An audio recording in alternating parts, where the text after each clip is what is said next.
घाटशिला चुनाव का क्या जो है फल फूल वहां पर फलेगा, फिर हाथ के सहारे जो है तीर धनुष चलेगा, दोनों को काटने के लिए तैयार है।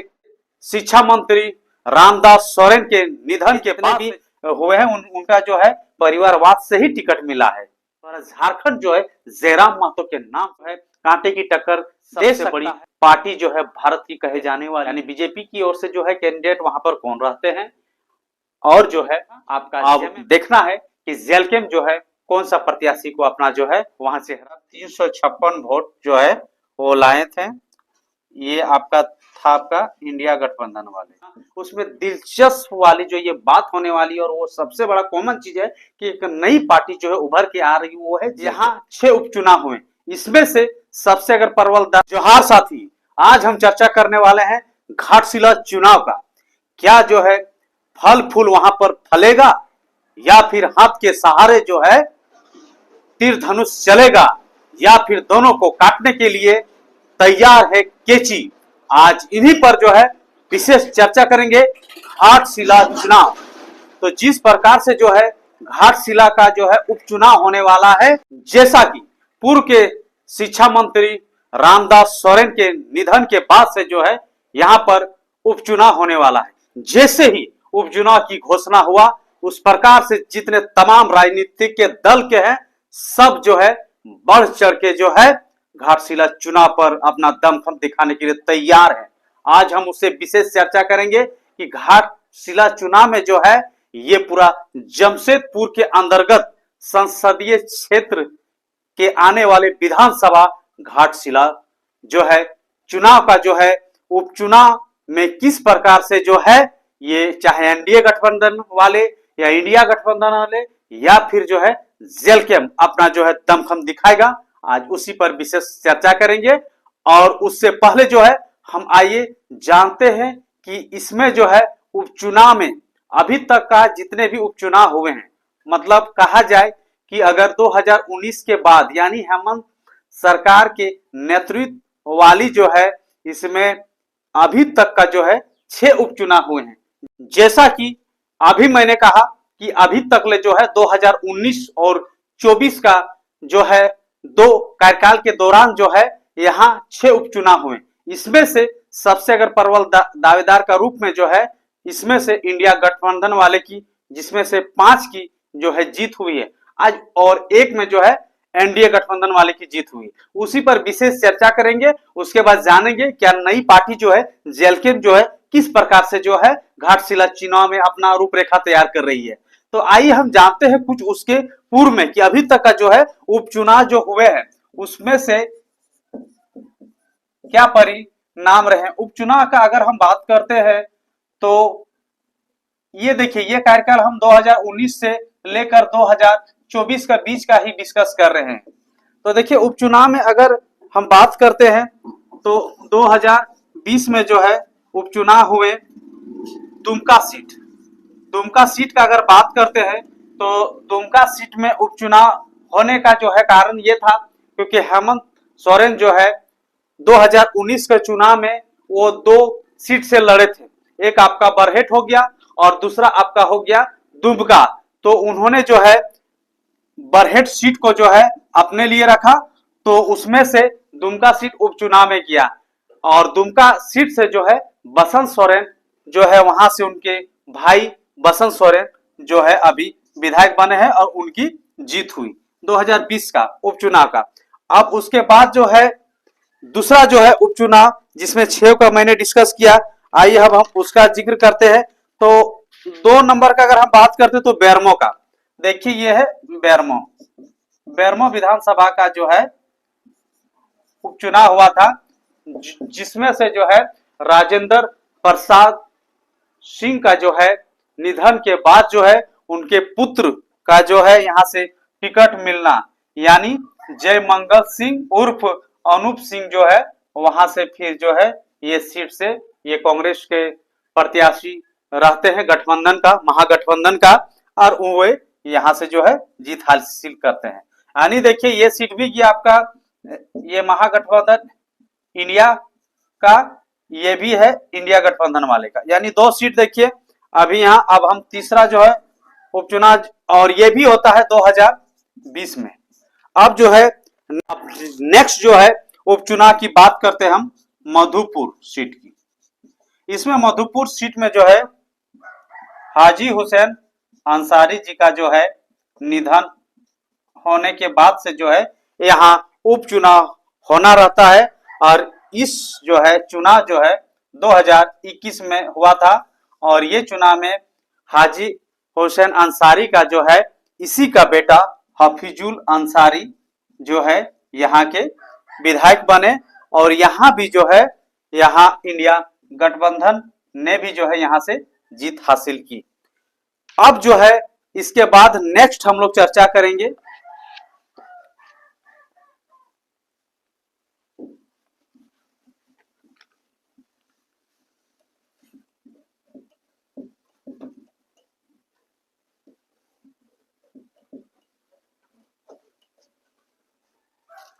मांडर का चुनाव।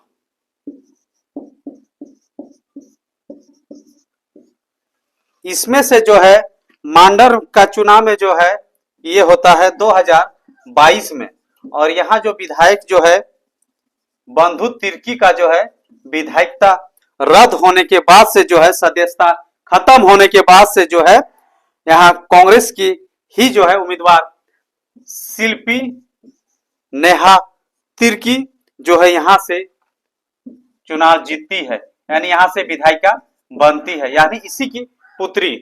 तो इस प्रकार से देखें कि मांडर चुनाव में भी और यहाँ भी जो है इंडिया गठबंधन वाले की जो जीत हुई। अब जो है नेक्स्ट जो हम लोग चर्चा कर रहे हैं, इससे पहले रामगढ़ चुनाव, रामगढ़ उपचुनाव की बात करते हैं।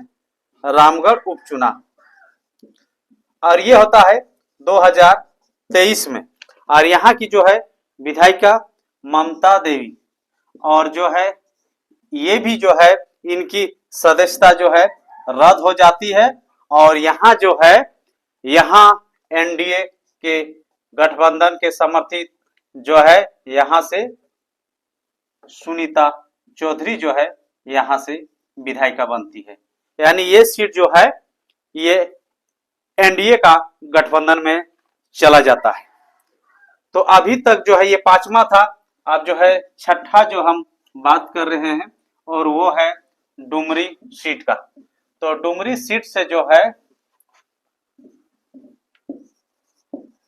डुमरी सीट का अगर हम डिस्कस करते हैं तो डुमरी सीट जो है ये 2023 में जो है इसका चुनाव हुआ था, और इस चुनाव में जो है यहाँ के विधायक जगन्नाथ महतो जी का जो है निधन होने के बाद जो है यहाँ उपचुनाव हुआ, और इस उपचुनाव में जो है उनकी पत्नी यानी जगन्नाथ महतो की पत्नी बेबी देवी जो है यहाँ से जीत दर्ज करती है। यानी कहने का मतलब ये 6 सीट का हमने डिस्कस किया, 6 सीट में जो है इंडिया गठबंधन वाले की जीत यहाँ पर हुई। इसमें एगो चीज कॉमन चीज देखने को यहाँ पर मिला कि जितने भी अभी तक 6 मैंने सीट का जितने भी जिक्र किया, चाहे वो सीट दुमका का रहे, चाहे वो सीट रहे आपका बेरमो का, चाहे वो सीट रहे आपका मांडर का, चाहे मधुपुर का, चाहे डुमरी का, चाहे फिर आपका जो है रामगढ़ का, सभी में एगो चीज जो है आपको यहाँ दिखने मिला कि सभी सीट में जो है वहां का जो है घर का जो है परिवार को ही वहां से कैंडिडेट बनाया गया था। चाहे अगर हम दुमका सीट का बात करें तो दुमका सीट से जो है हेमंत सोरेन जो है अपने भाई को वहां से बसंत सोरेन को उतारा। नेक्स्ट जो है दूसरा सीट का अगर हमने बात करते हैं तो आते हैं बेरमो। बेरमो सीट का अगर बात करते हैं तो बेरमो सीट में भी वही हाल देखने को मिलता है कि वहां जो है राजेंद्र प्रसाद सिंह का जो है बेटा जयमिंगल सिंह उर्फ जो है अनूप सिंह जो यहाँ से जो है वहां चुनाव लड़ाया गया। यानी समझिए कि यहाँ भी जो है परिवारवाद का देखने को मिला, यहाँ भी परिवार का ही टिकट मिला। थर्ड जो है तीसरा कंडीशन जो देखने को मिला। अब आते हैं मधुपुर का। तो मधुपुर चुनाव में भी जो है अभी मैंने थोड़ी देर पहले ही डिस्कस किया, हाजी हुसैन अंसारी जी का जो है देहांत होने के बाद जो है उसी का बेटा जो है हफीजुल अंसारी को टिकट मिला। और फिर वहां से जो वो जीत वहां से किए। 4 नंबर का अगर बात करते हैं जिसमें मांडर का आता है, तो मांडर चुनाव में भी वही हार रहा। यहाँ जो है बंधु तिर्की का जो है सदस्यता रद्द होने के बाद जो है उनकी बेटी शिल्पी नेहा तिर्की जो है वहां से विधायक बना।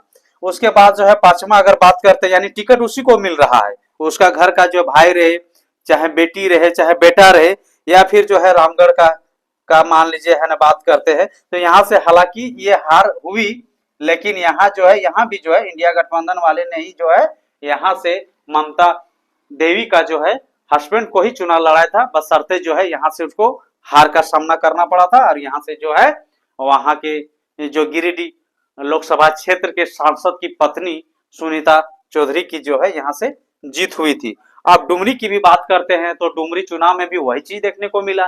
वहां जगन्नाथ महतो के जो है निधन होने के बाद से जो है उनकी पत्नी जो है बेबी देवी को वहां से उतारा गया और वहां से जो है वो जीत हासिल किया, यानी उसकी पत्नी को मिला। यानी सब देख के जितने भी हुए हैं उनका जो है परिवारवाद से ही टिकट मिला है। इस प्रकार से जो है हमने देखा कि उपचुनाव जो है इस प्रकार 6 उपचुनाव का जो है हमने जो है समीकरण दिखाया कि पिछले जो है ये क्या रहा। अब जो है 7वां जो होने वाला है 2019 के बाद से उपचुनाव, उसमें दिलचस्प वाली जो ये बात होने वाली और वो सबसे बड़ा कॉमन चीज है कि एक नई पार्टी जो है उभर के आ रही, वो है जेलकेम। तो क्या वो असर डाल पाएगा जेलकेम, या फिर जो है जेलकेम का जो है केची जो है वहां घाटशिला पर चलेगा, ये देखने वाली चीज होगा। क्योंकि पूरा झारखंड जो है जयराम महतो के नाम से जो पूरा जो है झारखंड का जो है सिचुएशन अलग ही जो है कुछ 1-2 साल से जो है यहाँ का देखने को मिला है। और सबसे बड़ी चीज बात होता है कि जेलकेम जो है इसमें साबित कर चुका है कि उनका जो वोट का परसेंटेज जो है हमेशा जो है झारखंड में बहुत बेहतरीन ढंग से रहा है। चाहे वो इसके पिछले जिसमें अनुमान भी नहीं लगाया गया था कि वो इतने वोट का जो परसेंटेज मात्रा में जो है झारखंड में एक अच्छा जो है कांटे की टक्कर दे सकता है, और उसने साबित कर दिया। और वो सबसे बड़ा जो है क्षेत्र वाला जो हम बात करते हैं चंदन क्यारी विधानसभा का सीट में, उसमें बहुत बेहतरीन सीट वोट का परसेंटेज आया। आप बात करते हैं बेरमो का, बात करते हैं रामगढ़ का, बात करते हैं मांडू का, बात करते हैं टुंडी का, और भी बहुत सारे ऐसा जगह में जहां से 40 से 50 हजार से 60 से 70 गोमिया का, तो ये सब में जो है बहुत बढ़िया मात्रा में परसेंटेज देखने को मिला। तो इसमें एक बहुत बड़ा अहम जो है रोल जो रहेगा जेलकेम का रहेगा। तो ये देखना है क्या जेलकेम जो है ये दोनों को जो है इंडिया और एनडीए गठबंधन माने को मात देने के लिए तैयार कर पाएगी, या फिर जो है फिर से जो है यही परिवारवाद का जो मैंने कंडीशन अभी दिखाया वो वहां पर जीत हासिल कर पाएगी, या फिर जो है सबसे बड़ी पार्टी जो है भारत की कहे जाने वाली जो है एनडीए यानी बीजेपी का जो है वहां पर रहेगा। अब देखना है दिलचस्प ये मैटर आता है कि वहां पर कैंडिडेट जो है किस प्रकार से जो है वहां पर वो देते हैं, यानी बीजेपी की ओर से जो है कैंडिडेट वहां पर कौन रहते हैं, और जो है आपका जेएमएम का यहाँ का जो है वहां का प्रत्याशी जो है महागठबंधन की ओर से जो है जेएमएम का मान लीजिए है प्रत्याशी, और जो है यहाँ से जो होता है एनडीए का गठबंधन वाले जो है वहां जो है बीजेपी का प्रत्याशी। तो इससे बीजेपी घोषणा कर चुकी है। आपका चंपई सोरेन के बेटे जो है बाबूलाल सोरेन जी वहां से जो है चुनाव में अपना किस्मत को आजमाएंगे।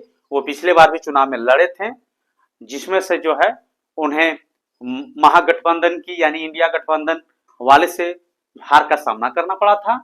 अब देखना है कि जेलकेम जो है कौन सा प्रत्याशी को अपना जो है वहां चेहरा बनाता है।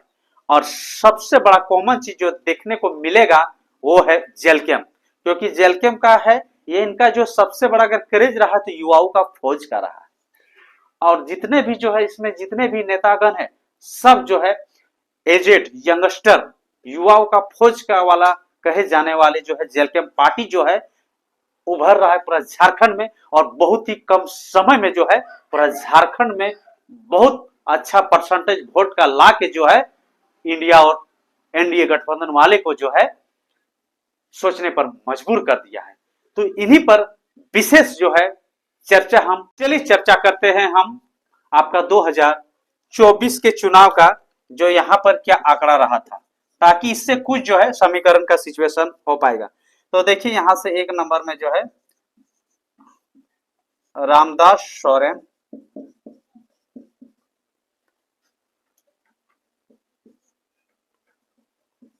98,356 वोट जो है वो लाए थे।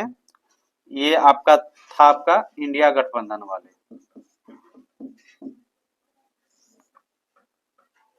दो नंबर का बात करते हैं हम बाबूलाल सोरेन, एनडीए गठबंधन वाले यानी बीजेपी का। ये जो है 75,910 वोट लाए थे। और जो तीसरा नंबर का जो है पार्टी आपका थे रामदास मुर्मू, और ये थे जेएलकेएम से, जेरा महतो की पार्टी, झारखंड लोकतांत्रिक क्रांतिकारी मोर्चा। और ये जो है 8,092 वोट लाए थे। यानी और भी बहुत सारे कैंडिडेट थे, लेकिन उसका हम नहीं, मेन जो है आपका जो है बेसिक जो टकराव जो होती है तीन काही का बीच में रहता है। तो चलिए हम इसी पर विशेष चर्चा करते हैं। तो सबसे पहले देखिए इसका जीत का जो अंतराल जो था, ये अंतराल जो है लगभग अगर देखा जा रहा तो 22,446 वोट का जो है डिफरेंस है, जो है यहाँ पर जीतते हैं रामदास सोरेन, यानी इंडिया गठबंधन वाले की जो है जीत होती है यहाँ से। और वो जो है अभी उनका निधन होने के बाद ही जो है ये उपचुनाव होने वाले थे, और ये शिक्षा मंत्री भी रह चुके हैं। इससे पूर्व में भी जो है हमारे जगन्नाथ महतो जी डुमरी के सीट से जो है वो भी जो है शिक्षा मंत्री रह चुके थे, उनका भी देहांत हुआ था और उपचुनाव हुआ था। ये संयोग देखिए कि दो जो है शिक्षा मंत्री का इस तरह का घटना को घटित होने के बाद जो है उपचुनाव हुआ। तो चलिए इस उपचुनाव में सबसे बड़ा चीज यहाँ देखते हैं कि अंतराल जो है यहाँ जो है 22,000 का डिफरेंस से वो जीते थे। और पहला बात है कि उस टाइम का जो है वहां का क्या सिचुएशन था और अभी का क्या समय ये देखना होगा। क्यों? क्योंकि देखिए यहाँ और एक सबसे बड़ा जो है रामदास मुर्मू जो थे, ये उस टाइम जो है सबसे बड़ा चीज अगर हम बात करते हैं तो ये दोनों तो स्थापित हो जाए, लेकिन न्यू जो है पार्टी जो है जेएलकेएम पर ये पूरा टिका हुआ रहेगा। कहा कि जेएलकेएम का जो है वो किस प्रकार जो अपना उपस्थिति दर्ज करते हैं। तो सबसे बड़ा चीज यहाँ ये कहते थे उन लोगों के पास जो है सबसे बड़ा चीज है जेएलकेएम नई पार्टी होने के बाद उस टाइम जो है पार्टी बनी थी और चुनाव होना था, जिसके कारण से जो है आपका विधानसभा चुनाव में उस प्रकार से जो है कैंडिडेट को तलाशना जो है जेएलकेएम नहीं कर पाई थी। तो क्या इस बार का वो नजर किस पर गड़ाती है और वो किस दिग्गज उम्मीदवार को देते हैं जो है ये आपका एनडीए और इंडिया गठबंधन वाले से जो है टकराव दे पाती है। तो इस पर पूरा नजर रहेगा। और ये दोनों का बीच में जो है अब बीजेपी जो है क्या वहां जो है षड्यंत्र चलेगी और जो है आपका वहां से जेएमएम किस प्रकार घेरेगी। और सबसे महत्वपूर्ण चीज जो होता है कि यहाँ का जो है किस ढंग से जो अपना रणनीति बना के जो है इन लोग का तीनों के लिए जो है बहुत टफ चुनाव होगी। ये कांटे की टक्कर की चुनाव होने वाली है और कम में किसी को हकना भी बेवकूफी रहेगा। जैसे कि हल्का हमने अभी जो बताया जेएलकेएम का, उनका अगर वोट परसेंटेज कभी हमने 4-5 जगह का ऐसा विधानसभा का जिक्र किया, कभी कोई कल्पना में भी नहीं सोचा था कि वहां से 60-70 हजार वोट जो है जेएलकेएम ले आती है। और वो चीज जो है जेएलकेएम साबित कर चुका। वो जब रिजल्ट होने के बाद जो सब कुछ चौंकाने वाला काम किया, सबसे बड़ा झटका अगर पड़ा था तो वो चुनाव में जो है बीजेपी को जो है बहुत बड़ा लॉस हुआ था। तो इसमें अब देखना है कि ये चुनाव में जो है क्या होने वाला है। और ताजुब का ये सी और अभी जिस तरह का जो है समीकरण जो चल रहा है हेमंत सोरेन का सरकार का, न अभी जो है 2019 के बाद से वैसा दिखा है जिस प्रकार से उनका एक ही योजना जो है सफल पूर्वक जो है चल रहा है। और उसमें जो है बहुत कोई का क्लेम और ब्लेम भी आ रहा है, जो मैया सम्मान योजना का जो कार्ड खेल के जो इन्होंने जो है अपना वोट को जो है एकत्रित करने का कोशिश किया, लेकिन कहीं ना कहीं वो भी योजना जो बहुत बड़ा इफेक्टिव रहा। इसका मेन रीजन था क्या, वहां तो हो जाती है, लेकिन अगर बात करें जो उस योजना में बहुत ज्यादा इफेक्टेड कहाँ हुआ उस पर हम डिस्कस करते हैं कि सरकार की वहां एक चीज देखा गया कि उसमें से जो है वृद्ध विधवा महिलाओं या फिर स्कॉलरशिप का जो है उन लोग का जो है पैसा को जो है 6 महीना 3 महीना रोक के जो है इन लोग को अभी बहुत कोई का विकलांग या स्कॉलरशिप में दिक्कत हो रही है, तो उधर का जो है पैसा एडजस्ट करने के बाद में ये समीकरण तो उसमें देखना है कि ये जो है बीजेपी किस प्रकार घेर पाती है, या जेलकेम उस पर किस प्रकार, ये तो समझिए कि अभी खुला पार्टी है, नया पार्टी है, ये तो बहुत उभर के सिचुएशन अपना जो दाव पेच कर चुकी है, क्योंकि इन लोग तो वहां से शुरू से देते ही आया। सबसे बड़ा अगर कमजोरी अगर रहा है तो यहाँ का जो है इंडिया गठबंधन वाले का, वो है परिवारवाद। यहाँ जिसको भी बनाया है अभी तक जो है, अभी बोलते थे कि नहीं कि, और बीजेपी का भी वही हाल है।